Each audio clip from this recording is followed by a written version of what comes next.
धीर्धैनं श्रवण पटे अतिवरा महावाक्य जनार्दन सच्चिदानंद त्वं शरणं व्रजेश यादवेन्द्रं दयादाता पुंडरीक्षा क्षीरसागर शयनं कमलनयनं नमस्तुते नमामि श्रीहरि। धैर्य से जिसको धारण किया जाता है, कर्णपटुओं से जिनका पान किया जाता है, ऐसे सच्चिदानंद भगवान श्री यादवेंद्र सरकार को मैं नित्य ही चिंतन करता हूं, नमन करता हूं। जिनको नमन करने से मंगल आदि मंगल तो हो ही जाते हैं, साथ ही में बहुत बड़ा बल मिलता है मनुष्य।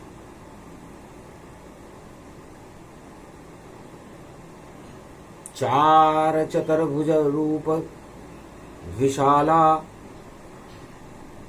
शेष रूप अमृत का प्याला, शेष शैया पर आप विराजो, अमृत पान शीर तन साजो।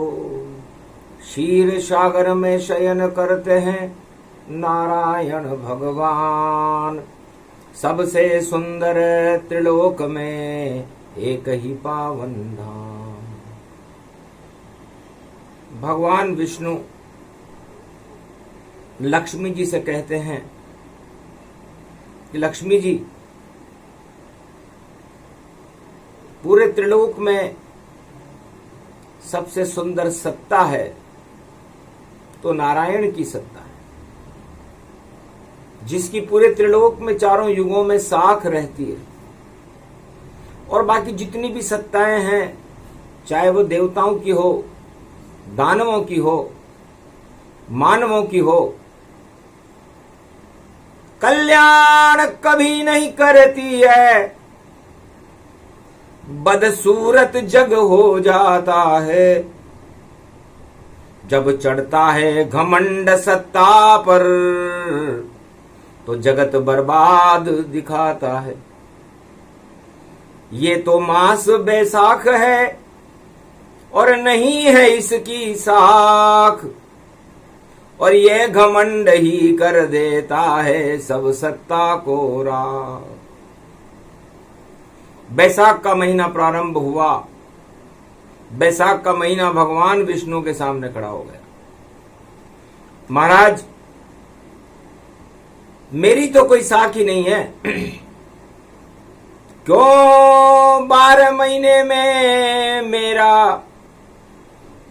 और नाम बैसाख बनाया है, और कोई भक्ति नहीं करता, सब सैया पर सो पाया है। मंदिर सारे बंद हैं और धर्म क्षेत्र सब बंद, और गर्मी का ये महीना कोई न घूमे स्वतंत्र। इस महीने में तो शुभ काम होते ही नहीं है महाराज। गर्मी के मारे सारे साधु और संत भी अपने मंदिर के पट बंद कर लेते। हर मनुष्य इस गर्मी से बाहर नहीं निकलना चाहता, कोई भक्ति नहीं करना चाहता। तो ऐसा क्यों ये मास बनाया, और जिसका नाम बैसाख दिखाया।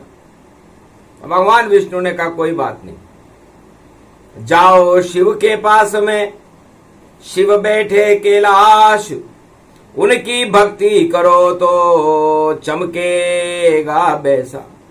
तो बैसाख मास में शिव जी के ऊपर जल की झारी चढ़ा देनी चाहिए।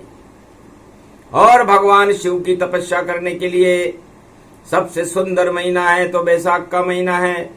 इसलिए किसने कह दिया बैसाख तुमसे कि साख तुम्हारी है ही नहीं और शिव के शक्ति होगी तुझ में और साख बने तेरी जग में।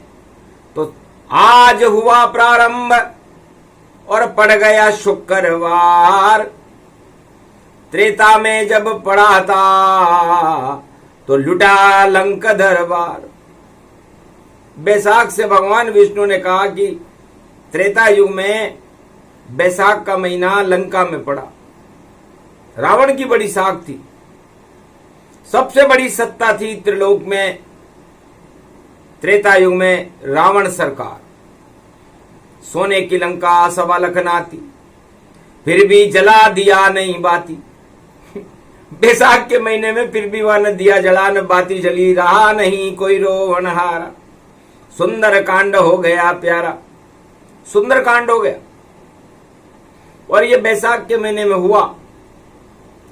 कथा सुनो महालक्ष्मी अब। और कौन है सुंदर कांड, कैसे सुंदर कांड होता है, बोले विष्णु भगवान। भगवान विष्णु ने कहा लो सुंदर कांड दिखाएं तुम्हें। लक्ष्मी जी आपसे ज्यादा सुंदर कोई है नहीं और आपने मेरा वर्ण किया तो आपकी कृपा से मैं भी विष्णु हो गया, लक्ष्मीपति हो गया। इसलिए लक्ष्मी और लक्ष्मीपति त्रिलोक में सबसे ज्यादा सुंदर हैं और इतने सुंदर हैं कि हमारी सुंदरता पर पूरा त्रिलोक आच्छादित रहता है। हर आत्मा में इस सुंदरता का प्रकाश फैलाना ही बैसाख है। लेकिन दानवता में सुंदर कोई होता ही नहीं है। जितने दानव जगत के कोई न सुंदर होए, इस कारण विरोध करते हैं ये सुंदरता क्षय होए। तो सारे दानव सतयुग से ही विरोध करते हैं कि इस नारायण के बराबर हमें सुंदर विधाता ने क्यों नहीं बनाया। और चारों युगों में सुंदर कांड होता है। इस समय तो कलयुग चल रहा है। तो सुंदर कांड में क्या होता है, सुंदरता का अपहरण होता है, सुंदरता को लूटा जाता है और सारी मानवता को कलंकित किया जाता है और सुंदरता को भंग किया जाता है। और ये सब दानव शक्तियां करती हैं। तब लक्ष्मी जी ने पूछा महाराज दानव कौन है, देवता कौन है। तब हंस करके कहा श्री विष्णु ने, और दानवता मद में होती है। तो जो मद को इकट्ठा करता है उसकी भी कोई हद होती है। मद इकट्ठा करने की भी कोई हद होती है, कोई सीमा होती है। लेकिन जो मद की सीमा को भी पार कर जाए, मद होश हो जाए, तब वहां सुंदर कांड होता है चारों युगों में।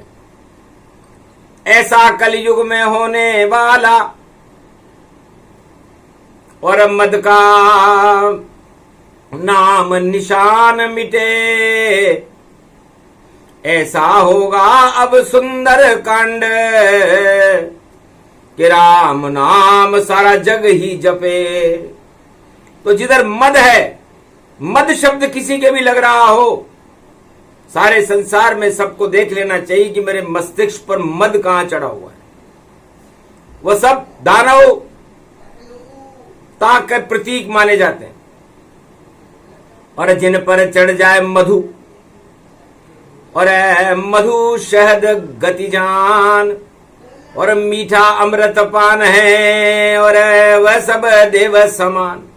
तो जो मधु का पान करे, अमृत का पान करे, अमृत मीठा बोले, अमृत फैलाए, अमृत बांटे, जहर को उत्पन्न नहीं न होने दे, वो सब देवता है। तो सारे संसार में सुंदर कांड चारों युगों में मधु और मद के बीच में होता है। मधु सूदन सुंदर है नामा, और अवधपति हैं श्री राम, दोनों मधु के रूप हैं, और मधुर है जिनका रूप, वह सब ईश्वर शक्तियां, और बाकी दानव स्वरूप, और बाकी सब जो मधु को धारण करते हैं दानव हैं। तो त्रेता युग में मधु और मद का हुआ संघर्ष, और मधु विजेता हो गए और मद का हो गया अंत। तो इसे सुंदर कांड कहते हैं। ओम होम मरकट बदन पर्यात मात्रा कपियंतंजनी सुता रामदूतम महाबलाढ्य रूपम, अमृत काले घोर संकटम महापवन पुत्र पवन वेगम प्रगट्यम हवियम। चलो कथा प्रारंभ करें। मास रूप बैसाख, रावण के दरबार में और सब जल के हुए राख। जब रावण को पता चला कि कुछ बंदर 2-3 जवानों के साथ युद्ध करने के लिए खड़े हैं, तो खूब हंसा, क्योंकि रावण हंसा नहीं और मद जोर जोर से चिल्लाया, और 1.25 लाख परिवार हंसा भाई। रावण को जीतने कौन आया, कोई जीत पाता नहीं, कोई लंका घुस नहीं पाया। इस लंका के 4 दरवाजे अभेद हैं, सारे कानून हमारे पक्ष में हैं, हमारी लंका में कोई चढ़ नहीं सकता, अंदर आ नहीं सकता। हमें विजेता कौन करेंगे? ये रीछ बानर, ये तो आहार हमारा है जो अपने आप यहां आया है। अरे इसका तो सब उप करो आहार, ये ईश्वर कृपा से आया है। ये तो हमारा आहार ब्रह्मा जी ने अपने आप ही भेज दिया। क्या कर लेंगे रीछ और बंदर, नहीं आ सकते 7 समंदर। इस 7 समंदर को पार नहीं कर सकते। रावण ने इतने कानून बनाए थे, मद था, बैसाख का महीना था, तब सारा मद जाता रहा और कूद गए रे हनुमान, और 7 समंदर कूद कर लंका पहुंचे आन। मधु अंजनी लाल था और बजरंग रूपी लाल, कूद गया लंका में त्रेता, रावण आया काल। तो लोग कहते हैं लक्ष्मी जी की एक अकेला चना बाढ़ नहीं फोड़ सकता, और हनुमान जी को चना पसंद है, गुड़ पसंद है। उन्होंने जामवंत जी से और राम जी से कहा मैं अकेला चना ही बाढ़ फोड़ के आ जाऊंगा। बाढ़ फोड़ने का मतलब भंडा फोड़, भ्रष्टाचार और लूट का कर दूं भंडा फोड़, और इतनी जल्दी जाऊंगा और वापस आऊं दौड़। एक पल में जाऊंगा और एक पल में आ जाऊंगा, बस इतना समय मेरे लिए काफी है। इतने में ही मद का भैया सब भंडा फोड़ हो जावेगा, और इस सोने की भ्रष्टाचार की लंका में हनुमान ही आग लगावेगा। एक अकेला काफी है, रामदूत हनुमान, राम उसके साथ हैं जो त्रिलोक के भगवान। तो मधु में इतनी ताकत थी। मधुबन के फल हनुमान जी खाते। सुंदर कांड हो गया भारी, साख गिरी रावण की सारी। बड़ा घमंडी रावण था और गुर्ज घमंड घुमाता था, और पूरे त्रिलोक में आतंकवाद को रावण ही फैलाता था। झूठ ही झूठ बोलता था और सत्य नहीं कुछ पाता था, और अपने नाम की जय जयकार वो करोड़ों बार लगाता था। ऐसा मद का सांप था और दशानन जान, 10 मस्तिष्क में नहीं था काम कोई इंसान। मानवता का तो कोई काम उसके दिमाग में होता ही नहीं। सारे ही शैतानी करे और किसी किसी को पकड़ावे, और या तो पकड़े साधु संत को या खून उलीचे वह जावे। पूरे त्रिलोक में आतंक रावण ये सरकार ये फैलावे। ऐसा मदाधीश था रावण, उसका बाल न बांका कोई कर पावे। पूरे त्रिलोक में उसका कोई बाल बांका भी नहीं कर सकता।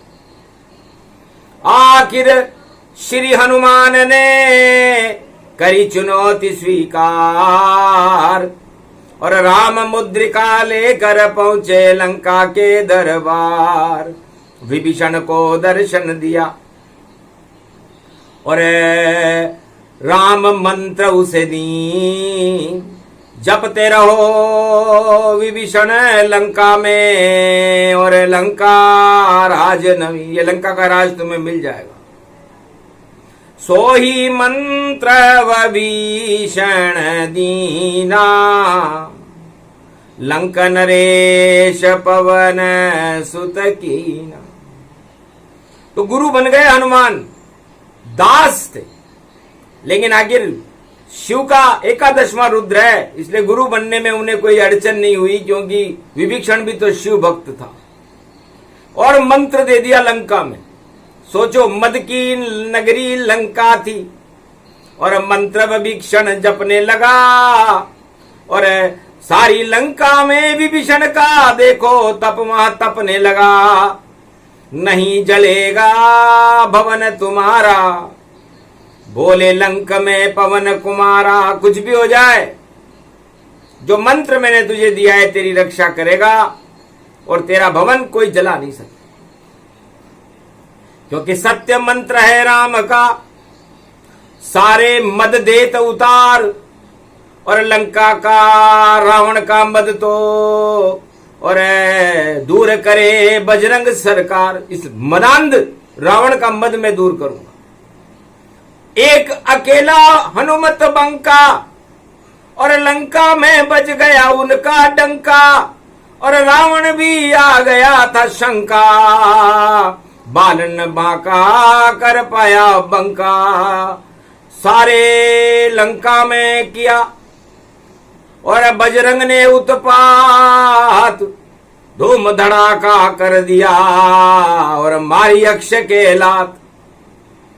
पहले मुद्रिका सीता जी को और डाल दीन मुद्रिका तार और राम शक्ति साकार हो गई और सीता का दरबार। अशोक वाटिका में सीता महारानी बैठी हुई। जब प्रगटी बैसाख में राम मुद्रिका, तो सीता की भी साख भारी बन पाई और राम मुद्रिका देख के सीता और मन ही मन में हर्षाई। कौन दूत ये राम का और कौन मुद्रिका लाए, सामने मेरे आओ पुत्र और दर्शन कर लो माय। तब अष्टभुजाली दुर्गा जनक जानकी माय हनुमान को दर्शन दे गई और कृपा की न सती माय। सीता जी की कृपा हो गई। कहा बेटा अष्ट सिद्ध नवनिधि करी दाता, असबर दीन जानकी माता। मैं तो इंतजार ही कर रही थी कि राम का कोई कृपा पात्र है और मैं उस पर कृपा करूं। बैसाख के पहले दिन ही शुक्रवार को आप आ गए तो शुक्रवार दानवता नष्ट होगी और दानवता के माथे पर मद चढ़ा हुआ है कलयुग में और वो अपने आप को ही श्रेष्ठ घोषित कर रहा है। जिसके माथे पे चढ़ जाए मद फिर कभी न उतरने पाता है और जब हटता है मद उसका तो पता नहीं चल पाता है कहां गया वह मद का मटका और कहां अटक वह जाए और कहां लटक गया मद का मटका कोई बता नहीं पाए। तो कलयुग में भी मद का मटका और उसमें हो गया छेद। अरे बजरंग बली बतलाएंगे बैसाख में अब सब भेद। तो लंका में भी हो गया और सुरक्षा छेद, और लंका भेदी बजरंग ने और रावण को हुआ खेद। रावण ने सोचा कि ये कौन बंदर है जो हमारी लंका की सुरक्षा को चुनौती देता हुआ अंदर आया और उत्पात मचा, मेरे लड़के को मार दिया, सब कुछ कर दिया, मेरी सेना बेकार है, कानून मेरे बेकार और मेरी शक्ति बेकार है, और बैसाख में गिर गई साख। अरे बैसाख का महीना आते ही मेरी साख ही गिर गई। एक बंदर देत चुनौती मुझको और घबराई रावण सरकार। आदेश दिया मेघनाद को, कर लो उसको गिरफ्तार, गिरफ्तार कर लो उसको। आखिर अकेला आदमी और इतना कानून, इतनी शक्तियां सब धरी की धरी रह गई और डर गया और गिरफ्तार कर लिया उसे। डालो इसको जेल में और कड़ा दंड दो ताय, भूल जाए लंका में आना, दिया आदेश सुनाए। तब विभीषण बोला रावण से, नीति विरोध मत कीजिए, कानून लंका का क्या कहता, दूत का वध नहीं कीजिए। यह लंका का संविधान है महाराज। यदि कोई दूत किसी भी तरह से बिना बुलाए भी आ जाए तो उसके संदेश को तो सुनो, वो क्या चाहता है, और फिर सोचो कि वो हमारा विरोधी है या हमारा मित्र है। और विरोधी है तो वो किस बात का विरोध कर रहा है। तब कहा ठीक है, पूछ लेते हैं उस रामदूत से, लंका में क्यों आया है और क्या विरोध है रावण का तुमसे। सत्य सत्य बतलाया है।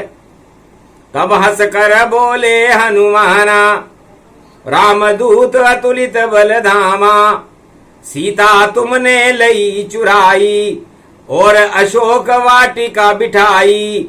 छोड़ो उस सीता माता को और माफी मांगो ताय, रामचरण में शीश झुका लो, बस ये संदेश ही लाए। ये संदेश है। अब कहां विरोध है, मैं कोई हथियार लेके थोड़ी आया हूं। मैं तो मेरे मालिक, मेरे स्वामी है राम जी का दूत बन करके सीता माता को वापस राम जी के पास ले जाने के लिए आया, और तुमने उसको चुराया है, तो भ्रष्टाचार किया है तुमने। ये कैसी लंका सरकार, ऐसा कभी न होता भैया, लंका पूरी भ्रष्टाचार। 1.25 लाख नाती और सारे योद्धा यहाँ पर खड़े हुए, घर लूटना ही था तुमको, सीता को तो क्यों नहीं युद्ध में अड़े हुए। आमने सामने युद्ध करते और जो भी जाता हार, फिर जो तुम कुछ भी करते तो नहीं होता भ्रष्टाचार। पर तुमने भिखारी बन करके और पंचवटी से सीता ली लूट, और अब तुम क्यों मुंह छुपा रहे हो, बोल रहे हो तुम क्यों झूठ। झूठ ही लेना, झूठ चबेना, झूठ ही लंका में क्या कहना, और झूठ की जय जयकार लगे ये मद में रावण तू मत रहना। तेरे मद को 1 सेकंड में और हनुमत दे तो हटाए, पर राम आज्ञा है नहीं इसलिए बंद करवाए। ये ब्रह्मपाश में तुमने बांधा, दूतों को ब्रह्मपाश चलाते हैं। अरे जो सुई से ही काम हो जाता वो तुमने तलवार से किया। चींटी को मारने के लिए हाथी बुलाया, तो लगता है हार हो गई रावण तेरी, और डूबेगा तेरा भ्रष्टाचार, और तेरे मद से मारी जावे सारी ये लंका सरकार। क्यों मद को तुम करो इकट्ठा, सारा मद ही ये बेकार। मेरी मानो चलो शरण में, वहां बैठी है राम सरकार। सीता को भी ले चलो, बांधो काचे धागे से हाथ, अपनी पत्नी मंदोदरी को लेकर के और रखाओ सिर पर हाथ। अगर ऐसा नहीं करोगे रावण, खा जाओगे मात। 2 दिन की तेरी लंका है, कोई रहे न तेरे साथ। ये तेरी 2 दिन की लंका है भैया, 2 दिन बाद नष्ट होगी, इसे कोई रोक नहीं सकता, क्योंकि भ्रष्टाचार की लंका है। और हनुमान जी इस भ्रष्टाचार में आग लगाने आ चुके हैं, और चारों युगों में भ्रष्टाचार में आग हनुमान जी लगाते हैं, चाहे कोई भी हो, विश्व में कहीं भी बैठा हो। लेकिन पवन पुत्र, पवन को कोई रोक सकता है क्या? चारों युगों में 49 करोड़ पवन को भारत से अमेरिका जाने में, अमेरिका से रूस और चीन और पूरे त्रिलोक में जाने में कोई भी नहीं रोक सकता। तो उस पवन का पुत्र है हनुमान, उसे कौन रोक सकता? तो पवन आ गई अपनी इच्छा से और लंका में यहां खड़ी हुई। तुम क्या बांधोगे पवन को, और पवन यहां पर अड़ी हुई। आज तलक कोई पवन को बांध सका नहीं कोई, मैं तो दूत हूं राम का, पवन सामने होए। सागर पर यदि कि सेतु बांधता है तो वो मेरा इष्ट देव राम है, जिनका मैं दास हूं। और पवन को तो कोई बांध भी नहीं सकता। रावण, तुम्हारे अंदर कितना भी अहंकार हो, कितनी भी तुम्हारी सेना हो, कितने भी तुम्हारे पास हथियार हो, मुझे बांध नहीं सकते। और ये चुनौती दे रहे हैं हम, और तुम यहां मजाक उड़ा रहे हो, 4-5 मंत्रियों के साथ बैठ करके हीड़ी कर रहे हो। तो जिस देश के सचिव राजा का मुंह देखकर सलाह देते हैं, उस राजा का पतन हो जाता है। इसलिए लंकापति रावण, तेरा पतन निश्चित है। ये मास आया बैसाख, साख तेरी हट जाएगी और हो जाए लंका राख।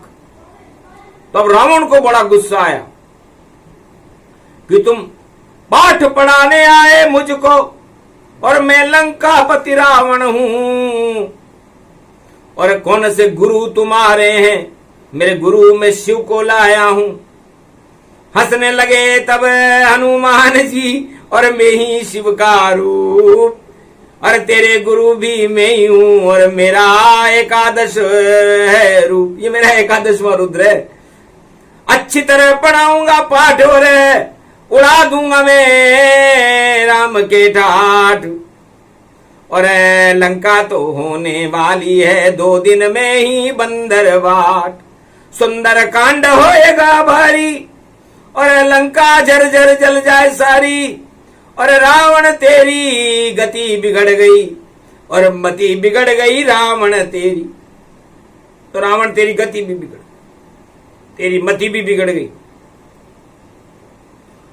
और राम का दूत इस लंका को भी सुंदर करना चाहता। सारे त्रिलोक को सुंदर करना ही राम जी का धर्म है।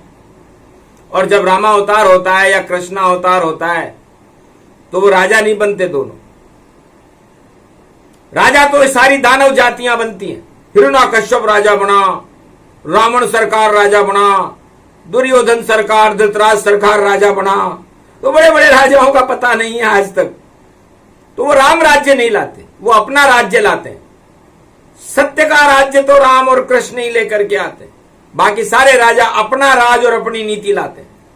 तो अपना राज अपनी नीति चले नहीं बैसाख, और जो भी ऐसा करेगा हो जाएगा राख।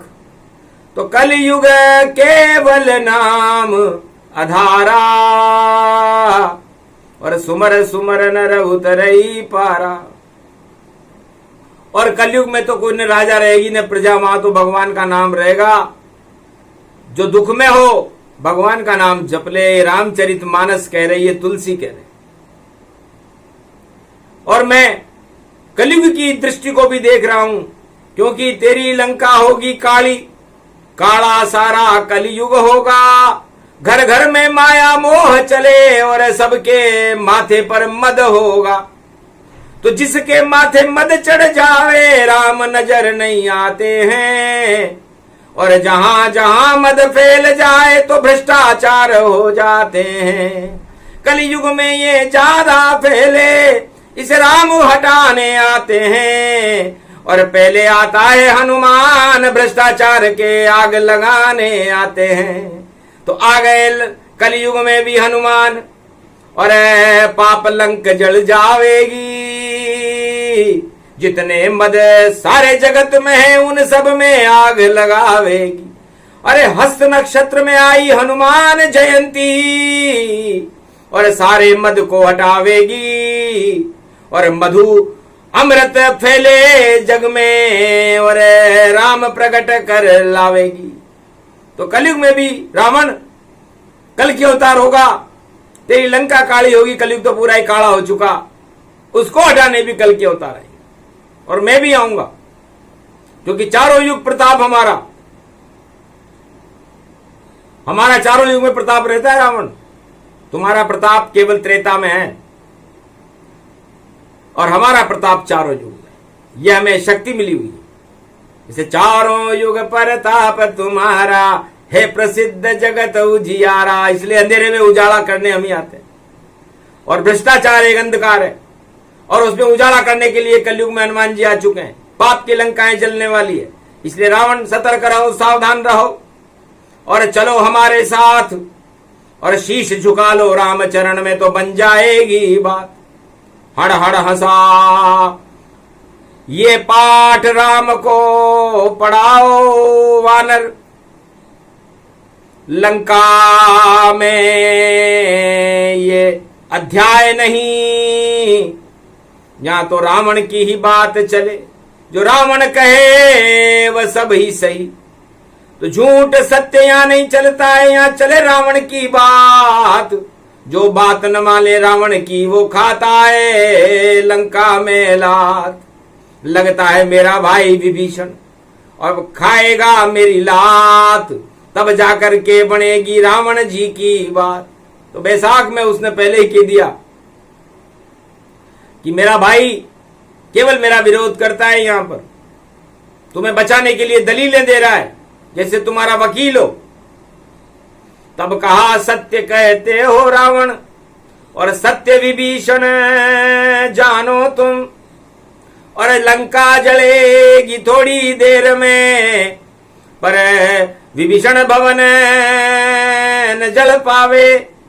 अपनी आंख से देखना रावण कि राम कृपा विभीषण पावे। जब लात मारोगे रावण को तो राम शरण में ये जावे, और राम शरण से लंकापति और लंका का राज चलावेगा। तेरा तो राज ये डूबेगा और लंका नष्ट हो जावेगा। 1.25 लाख का पता न चले और करी इकट्ठी भीड़, इसी भीड़ में भैया रावण हो जाए बिगड़े तेरी तकदीर। तब का बहुत हो गया, गिरफ्तार करो इसको और पूंछ में आग लगा डालो। कितनी पूंछ है इसकी, कहां तक, ये सारी लंका को बता डालो। रावण ने कहा तेरी बानर कितनी पूंछ है, हमें पता लग जाएगा, अभी जलाते हैं। समरथ को नहीं दोष घुसाई, तुरंत आदेश प्रसारित पाई। आज्ञा हो गई रावण सरकार की। तेल और वस्त्र मंगवाए और हनुमान पूछे बंधवाए। बैसाख में साख गिरी रावण, वह आग लगाकर पछताया। सारा घमंड लंका ही जली पर राम नाम नहीं जल पाया। तो ऐसे जलता भ्रष्टाचार जैसे लंका झरझार, और कलयुग में भी चलेगी सब लंका सरकार। जितने जग में लंकपति और अपना मद रहे उछाल।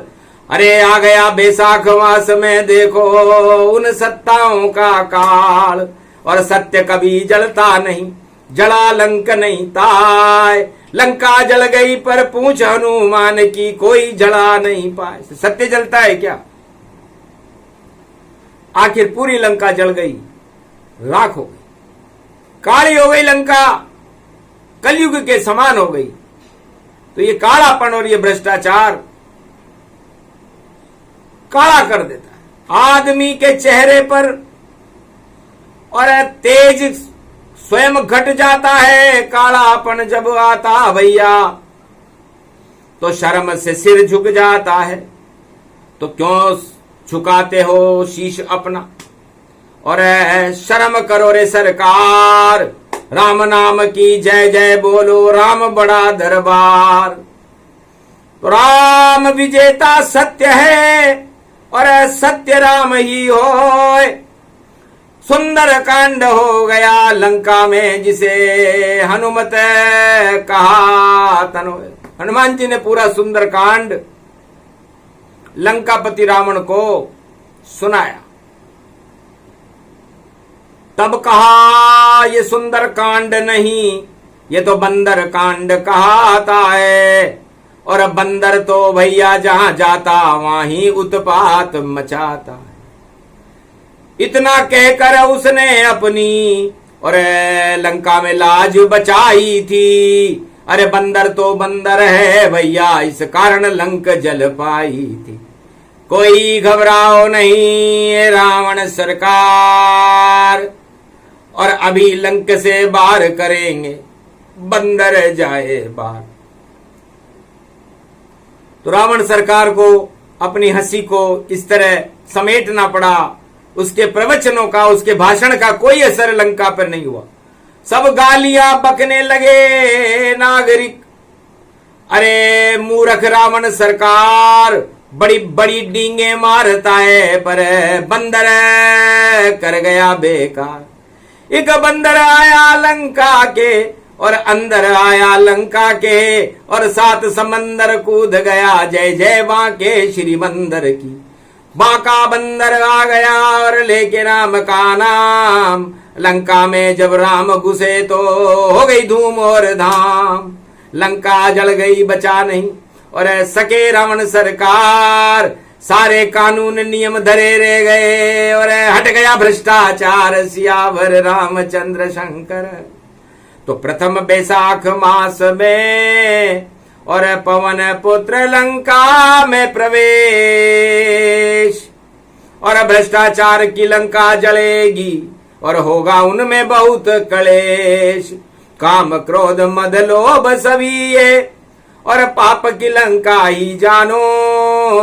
8 तरह के मद है रावण, इनको अपना मत मानो। मद 8 राज मद छोड़कर और करो गुणगान राम सरकार। राम बड़ी सरकार है, सब सरकार बेकार, इसलिए राम ही सबसे बड़ी सरकार है। यही सुंदर कांड है। और इसे लंका में चुनौती के रूप में हनुमान जी ने बैसाख के महीने के पहले दिन शुक्रवार के दिन ही पूरी लंकापति रावण को सुनाया। उसके बाद तो दूसरा बंदर पहुंच गया था। नाम था जिसका बंदर और अंगद उसका नाम, अरे 2 बंदर ही कर गए रावण काम तम। तो 2 बंदर और रावण की पूरी लंका को नष्ट कर गए। बस सोचो कितनी शक्ति भारत में। और नहीं चला विज्ञान, नहीं चली शिव जी की तपस्या, नहीं चला कोई ज्ञान, क्योंकि रावण को अभिमान था और मद घन घमंड चढ़ जाए। और 2 बंदर ने लूट ली लंका, रावण गया शर्माए। बहुत पछताया रावण और सारे तप बेकार। वीर घातनी नागपाश भी नहीं कर पाई प्रहार। 2 बंदर लूट रहे रे लंका, 2 बंदर लूट गए रे लंका। और सीता रावण ने लूटी। अरे राम की तो जागी किस्मत, लंकापति की किस्मत फूटी। जब लूटा भ्रष्टाचार किया तो लंका पतन तत्काल हुआ। ये आंखों देखा हाल सुना रहे और बजरंग बली साकार हुआ। इसको कहते हैं सुंदर कांड। और हनुमान वहां प्रगटाया था। और जब अंगद पहुंचा लंका में और रावण का ताज गिराया था, गिरा ताज रावण सरकारा, समझ न पाया कोई परिवारा। सब रावण की जय जयकार लगावे, अरे ताज आगे गिरे तो बहुत शुभ पावे। और सभा भंग रावण तब कीनी, और लंका रावण की शय कीनी। तो दो बंदर ही सुंदर देखो, और सुंदर कांड लंका कांड। अरे दो बंदर के तांडव से और लंका हुई शमशान। तो भ्रष्टाचार का अंत और मद का अंत, घमंड का अंत दो बंदर करके गए। बताओ, भारत के दो बंदर कितने सक्षम थे। राम कृपा से हुआ था सारा ही ये काम, साख राम की हो गई और बैसाख रावण गति जान। तो मद और मधु में ये अंतर होता है। तो मद, जितने भी संसार में दानवता है वो सब मद हैं, और जितनी भी मानवता है वो सब मधु है। और विजेता मधु रहती है, मद नहीं। चारों युगों का वेद प्रमाण है। मद था हिरण्याकश्यप में, जिसे प्रहलाद ने राम बुला के हटाया था। और विष का प्याला मधु बन गया, और आग में न जलने पाया था। तो मधु अकेला था वहां, नाम भक्त प्रहलाद। हिरण्याकश की लंका जल गई, गिर गया उसका ताज।